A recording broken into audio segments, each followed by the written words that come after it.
ಅದೇನಪ್ಪಾ ಅಂತಂತಂದ್ರೆ ನಿಮ್ಮ ಕೈಲಾದಷ್ಟು ಸಹಾಯ ಈ ಚಾನಲ್ಗೆ ಮಾಡಿ ಹಾಗೂ ನಿಮ್ಮ ಧ್ವನಿಯನ್ನು ಕಾಪಾಡಿಕೊಳ್ಳಿ.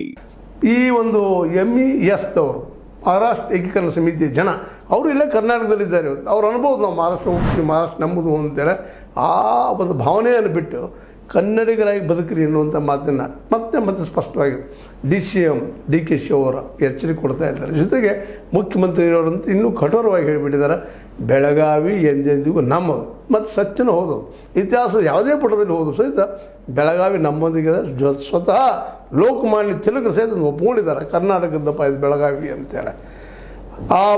ಆ ತಿಲಕರಷ್ಟು ಮರಾಠಿಗರು ಇವರು ಯಾರೂ ಅಲ್ಲ, ಇವತ್ತಿನವರು ಅಭ್ಯಾಸಕರೂ ಅಲ್ಲ. ಯಾಕಂದರೆ ಲೋಕಮಾನ್ಯ ತಿಲಕರು ದೊಡ್ಡ ಅಭ್ಯಾಸಕರು, ಕರ್ಮ ಸಿದ್ಧಾಂತದ ಮೇಲೆ ಬರೆದಂಥದ್ದು, ಈ ದೇಶದ ಇತಿಹಾಸ ಮೇಲೆ ಬರೆದಂಥದ್ದು ಅದ್ಭುತವಾದಂಥ ಬರವಣಿಗೆಗಳವರು ಇರ್ಬೋದು. ಒಂದು ಸೈಡ್ ನಮ್ಗೆ ಅನಿಸ್ಬೋದು ಇಂಟರ್ನ್ಯಾಷನಲಿ ವಿಚಾರ ಮಾಡಿದಾಗ, ಬಟ್ ಅವರು ಒಪ್ಕೊಂಡಿದ್ದಾರೆ ಬೆಳಗಾವಿ ಕರ್ನಾಟಕದ್ದು ಅಂತೇಳಿ.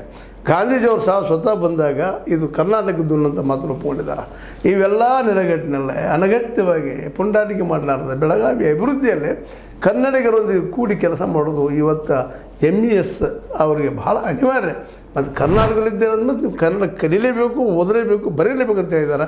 ಅದ್ರ ಜೊತೆ ನಿಮ್ಮ ಮರಾಠಿನ ಬಿಡ್ರಿ ಅಂತ ಹೇಳ್ತಾ ಇಲ್ಲ ಅನ್ನೋ ಮಾತನ್ನು ಸ್ಪಷ್ಟಪಡಿಸಿದ್ದಾರೆ.